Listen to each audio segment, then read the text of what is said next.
Muy bien, muy buenos días. Bienvenidos de nueva cuenta a su programa con Olga y Nacho desde Metrópolis Querétaro. Muchas gracias por todo este apoyo, Metrópolis Querétaro. Gracias, Mario Antonio, por todo tu apoyo aquí en la dirección técnica del programa. Hoy tengo interés de tratar sobre la cuestión de las neurosis, tema central del psicoanálisis, no el único. El psicoanálisis tiene, digamos, un concepto diferente del DSM que publica cada determinado periodo de tiempo la Organización Mundial de la Salud, que divide todo por trastornos, y lo que nos ha presentado esos DSM es un catálogo de enfermedades inmenso, con decirles que de fobias reporta como 220 fobias como trastornos, y casi como para que cada una tuviera un tratamiento distinto. A eso se le llama clasificación. Es un catálogo clasificador. Es lo que ha hecho este catálogo de la Organización Mundial de la Salud. El psicoanálisis trata de ir a la explicación y en principio distingue que existen tres tipos fundamentales de estructura: las neurosis, las psicosis y las perversiones. No se me enojen ni se me adelanten con respecto al término perversión, porque hoy día incluso los movimientos muy legítimos de defensa de la diversidad sexual han condenado esa palabra freudiana, pensando que esa palabra es una palabra de discriminación por parte de Freud. Pero aquí la palabra de Freud con respecto a las perversiones tiene que ver, sí, con una categoría que no habla propiamente de la perversión moral, de lo bueno y lo malo, del bien y del mal. No se trata de eso.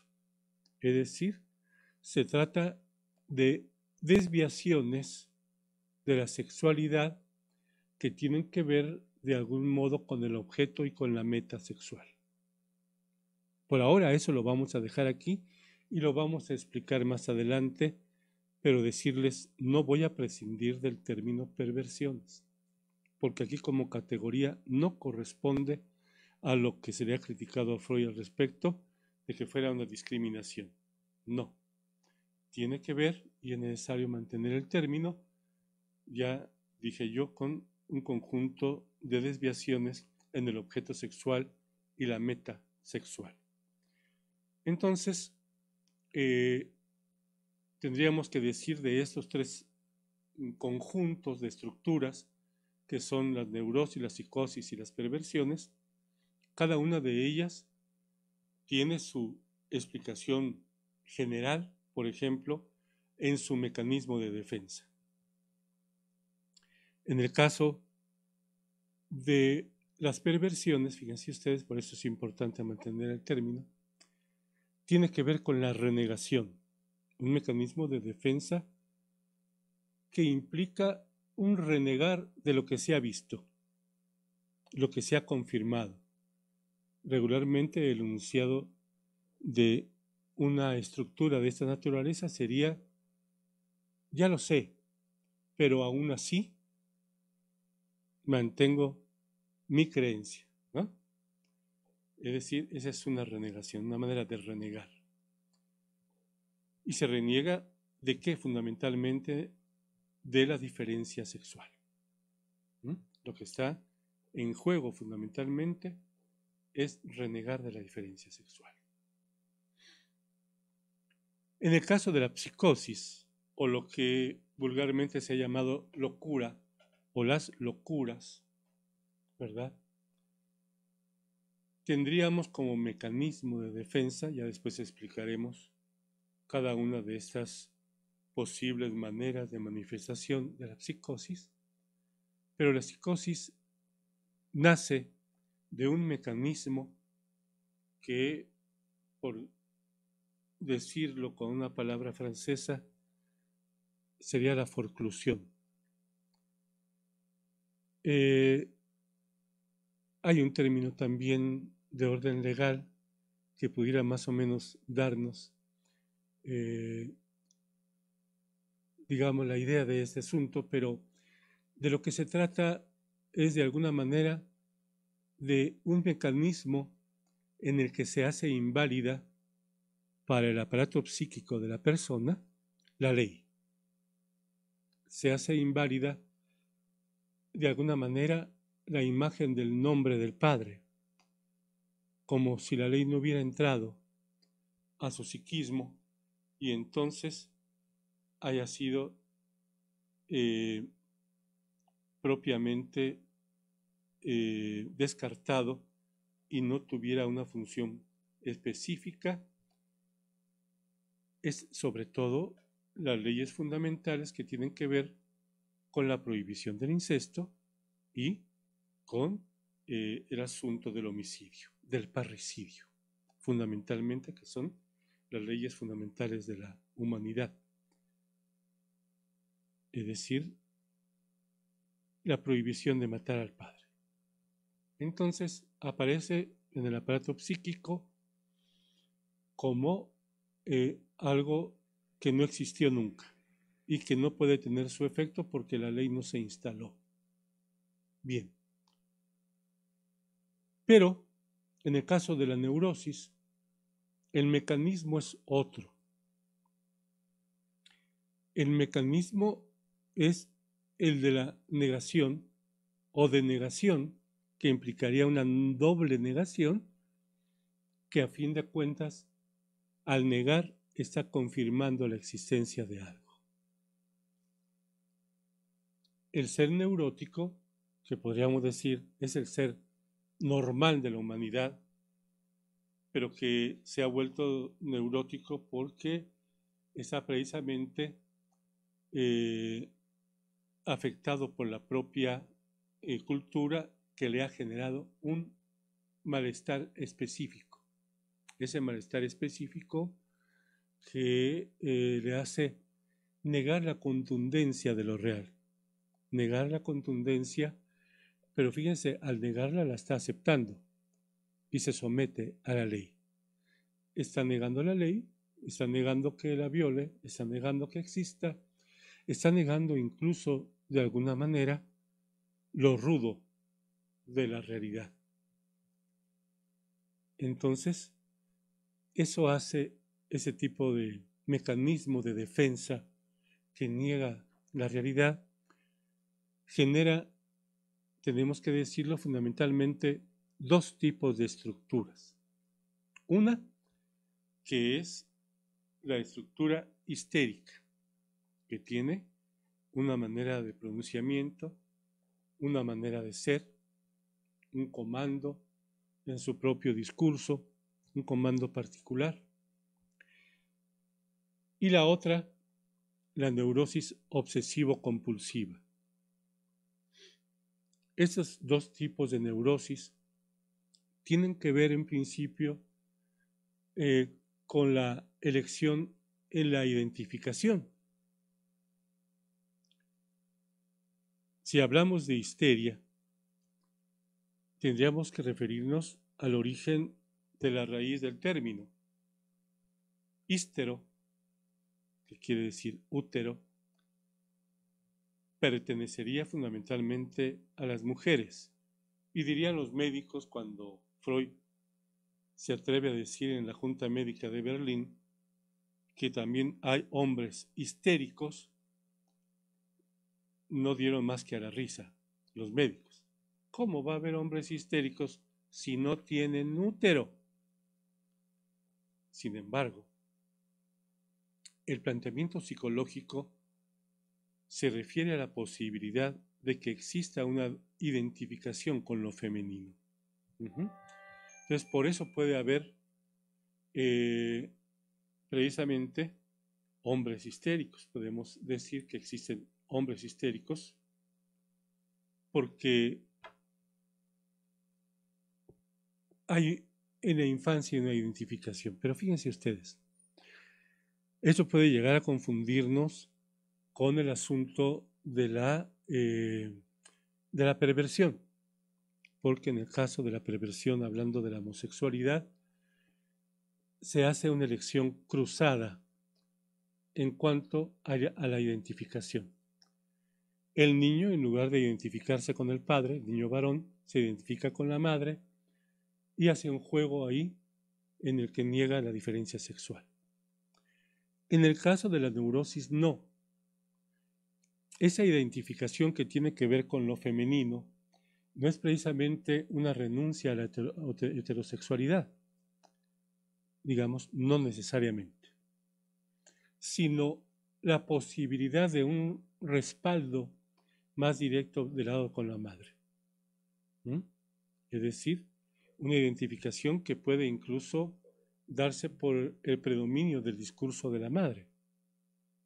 Ese discurso que aún si el niño, desde el punto de vista sexual, se sabe identificado con el padre y dice yo soy un varón, en un momento dado puede tener también un conjunto de pensamientos que pueden ser de predominio femenino. Esto no significa homosexualidad, salvo una homosexualidad imaginaria. No hablamos de una homosexualidad en lo real, en lo corporal, sino de una tendencia a privilegiar lo femenino. Es decir, un hombre histérico hoy día le llamaríamos a esos guapos muy bien peinados, muy bien recortados en su cabello. ¿Cómo les llaman a estos seres? Hay un nombre muy especial por lo finos que son en su comportamiento, en su forma de vestir. Tienen un nombre que en ese momento se me fue, ustedes disculpen, que es muy del comportamiento femenino y no quiere decir que eso lo haga homosexual, lo hace finamente femenino en el sentido del cuidado que teníamos en nuestra cultura mexicana al decir que los hombres tenemos que ser quienes cumplamos con las 3 Fs, ¿no?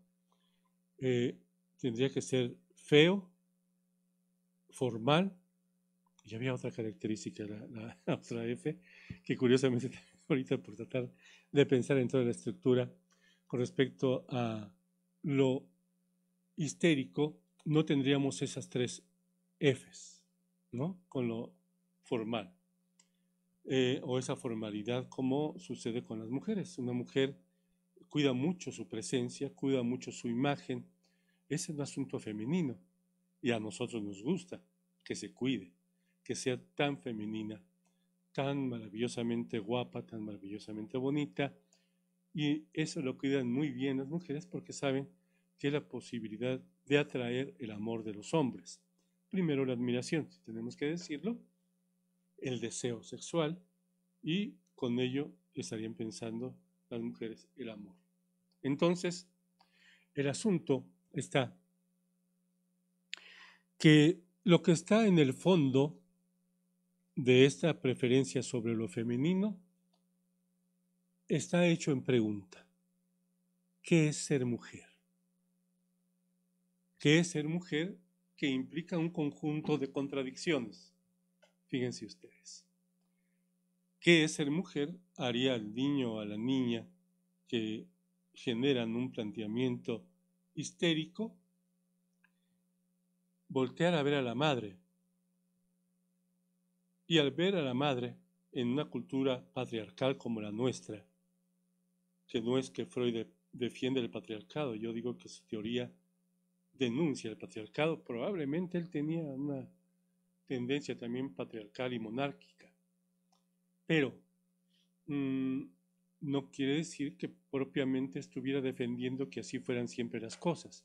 En el tiempo de Freud el patriarcado está en un auge y en un cuestionamiento en el que incluso se está removiendo toda la cuestión de la monarquía. Las monarquías europeas se están cayendo y entonces están entrando a los sistemas democráticos y toda esa lucha que tiene que ver al respecto, pues es todo un concepto del mando de los hombres, ¿no?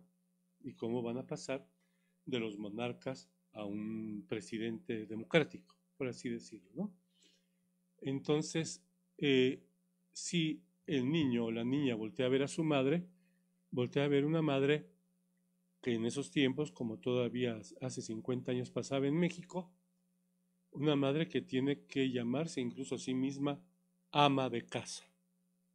Esa ama de casa tiene que quedarse a cuidar a los niños, a llevarlos a la escuela, a limpiar la casa, a lavar la ropa, a hacer la comida, es decir, un trabajo no reconocido como trabajo, pero que se le da el orgullo de que sea la ama de casa. Ante eso, tanto el niño y la niña, en un amor compasivo con respecto a la madre, habrían de decir, si eso es ser mujer, yo no quiero ser mujer.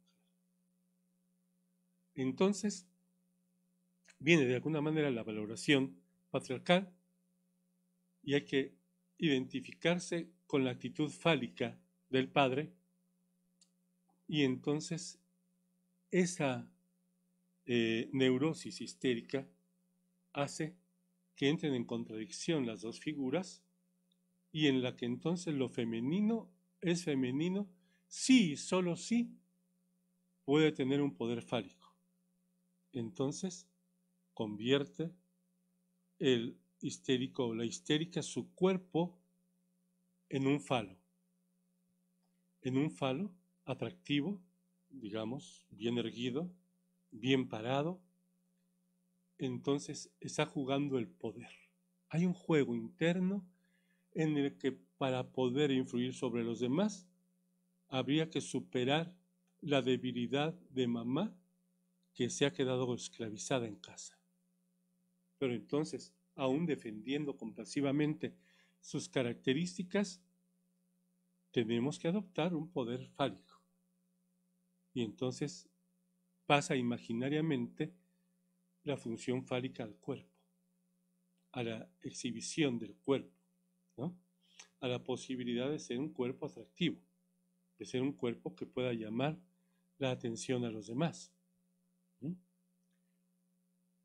Y esto implica una atención fundamental en la cuestión del cuerpo, que en los tiempos de Freud había privilegiado precisamente lo que él llamó conversión o histeria conversiva, histeria de conversión, donde todo el conflicto y el trauma psicológico de la infancia iba a manifestarse precisamente en lo corporal, de tal suerte que todavía a finales del siglo XIX, cuando Freud está estudiando a las enfermas histéricas, le llegan no como enfermas. Los médicos las han desahuciado porque dicen no hay explicación a sus síntomas, no sabemos de dónde vienen. No hay explicación clínica y ni de laboratorio que confirme su enfermedad y esa persona la está viviendo, debe estar actuando.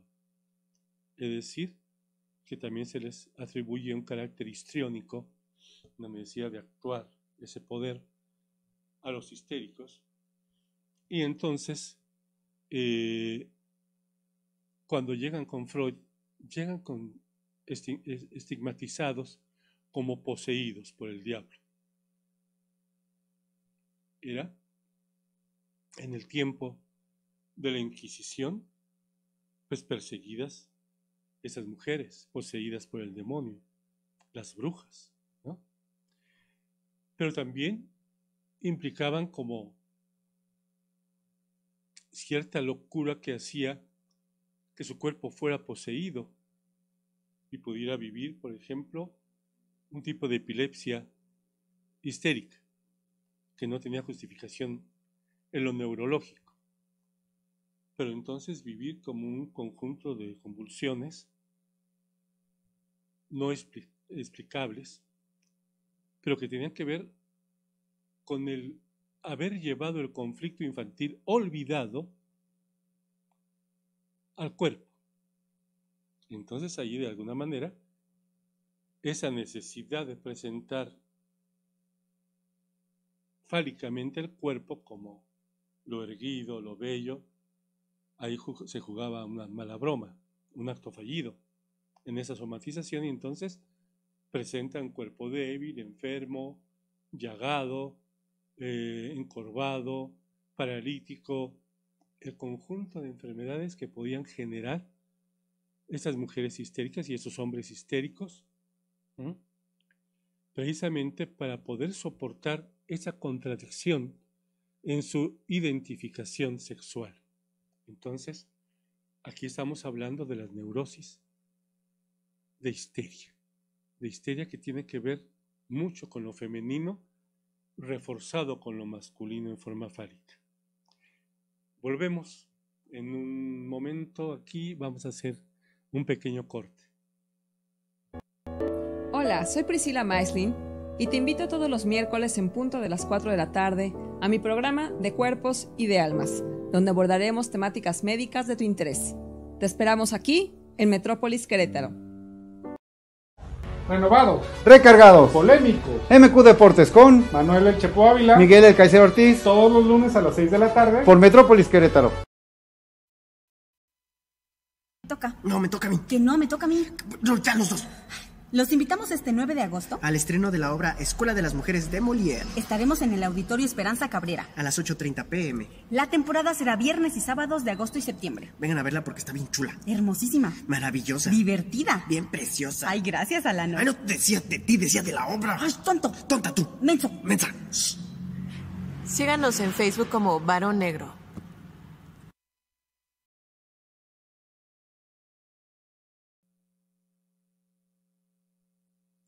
Estamos aquí de regreso de nueva cuenta. Hemos intentado muy brevemente, evidentemente, hablar, como estamos hablando de las neurosis, y dimos algunas características sencillas del asunto de la neurosis histérica.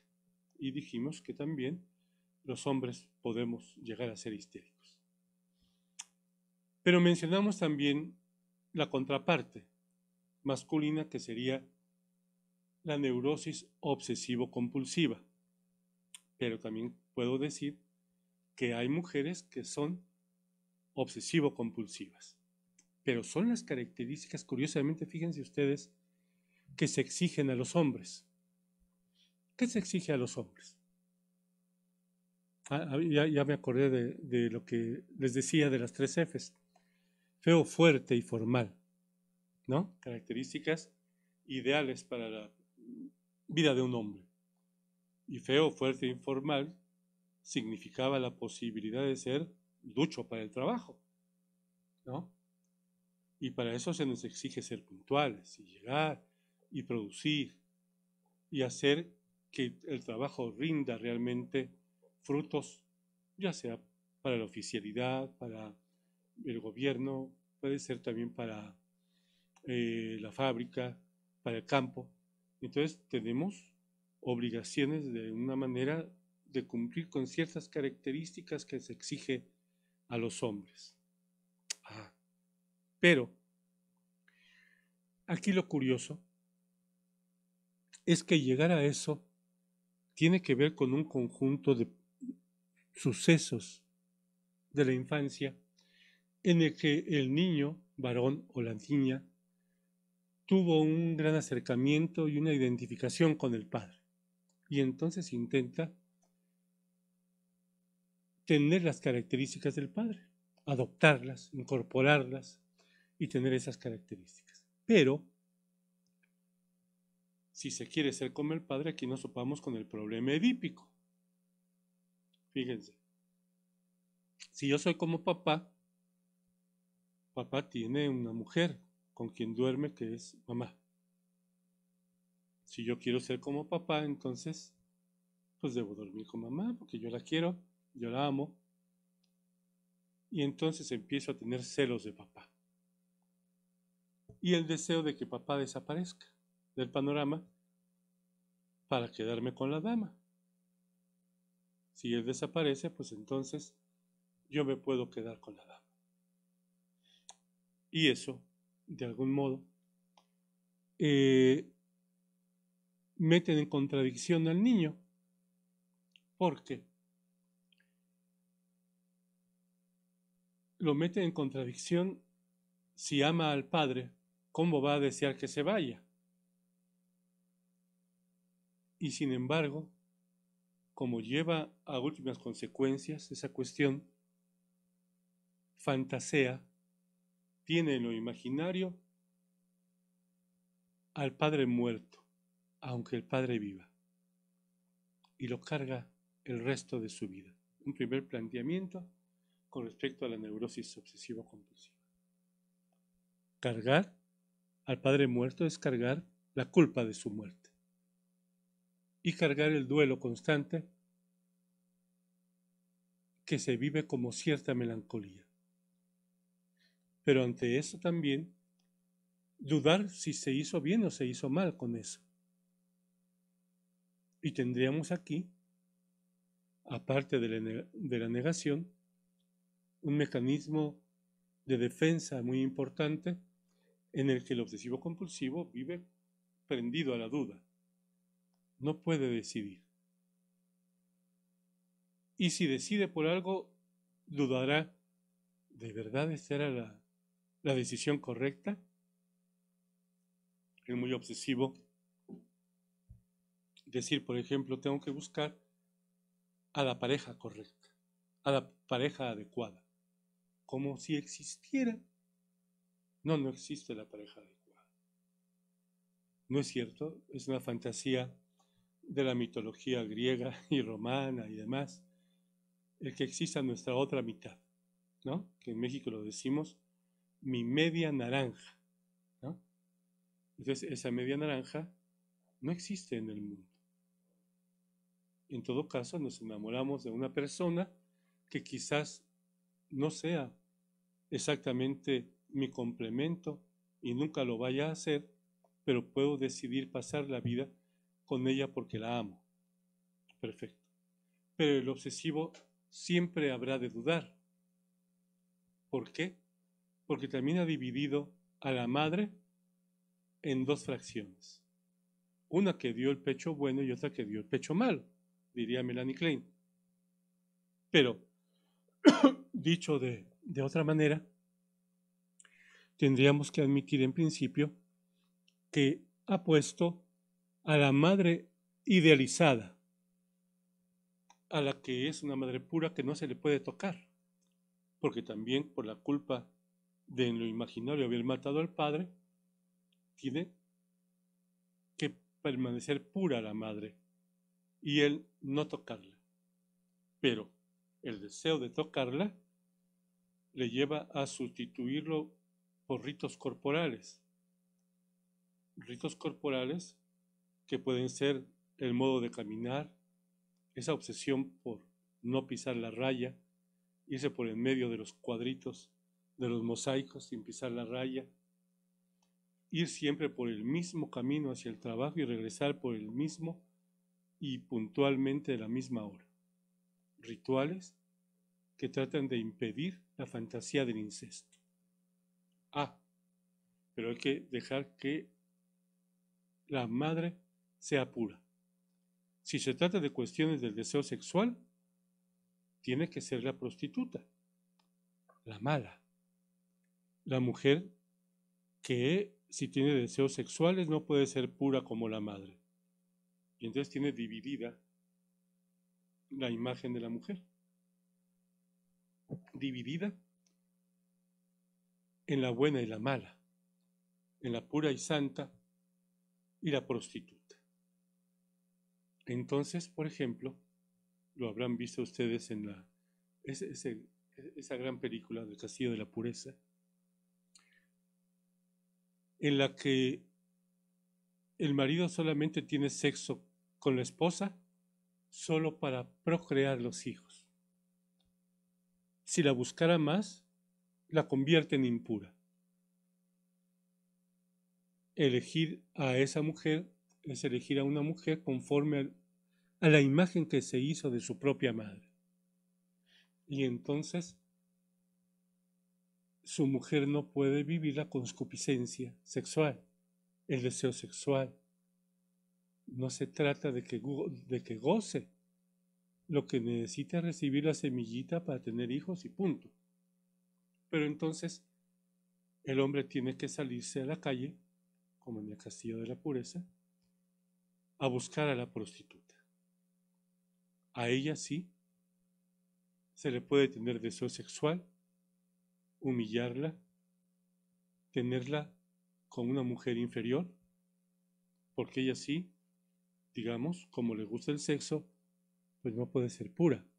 No es una mujer que valga.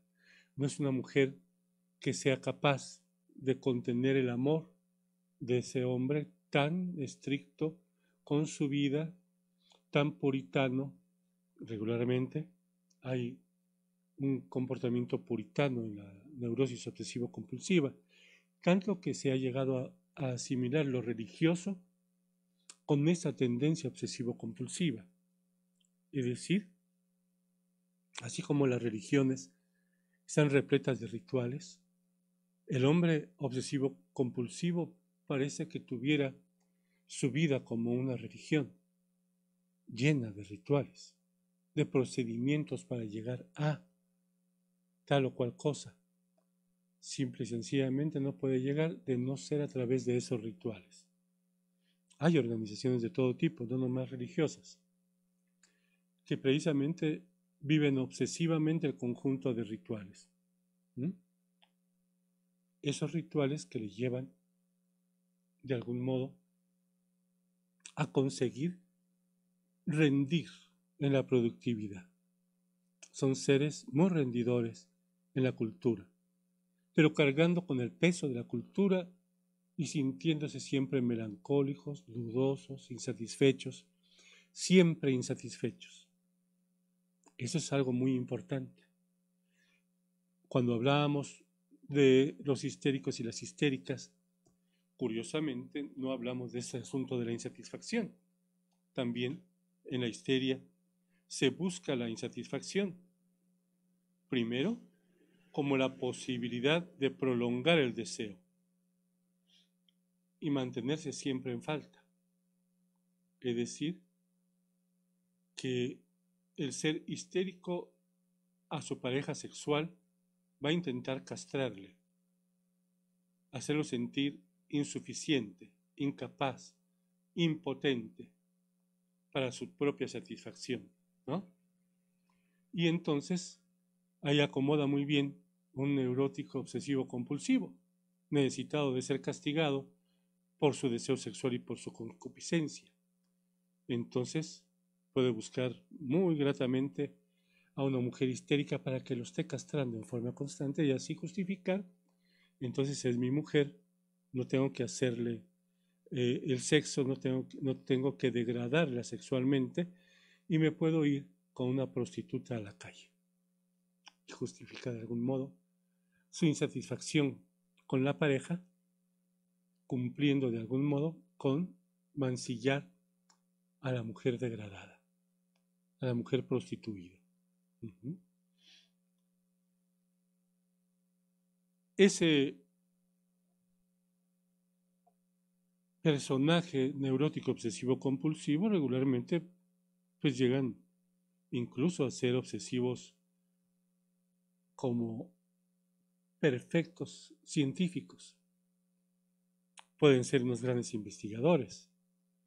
No quiere decir que la obsesión y la compulsión limiten del todo a la persona. Puede ser que todo lo sufra, pero puede ser también que lo que viva ahí es ser, purificándose casi religiosamente, un ser muy eficiente. De esas dos posibilidades, una del lado femenino, otra del lado masculino, pero que ambos sexos lo pueden sufrir, nace también una neurosis, por así decirlo, que participa de las dos neurosis, la histeria y la obsesivo-compulsiva. A esto Freud le llamó neurosis de angustia. Una neurosis de angustia en la que el sujeto niño o niña tiene a la vez la elección en identificación tanto al padre como a la madre, más o menos en el mismo equilibrio. Es decir, y también a los dos como objeto sexual. Esto no le hace propiamente en la práctica un bisexual, salvo en la fantasía. Hay una bisexualidad fantaseada en la que por supuesto se vive como gran obsesivo la duda.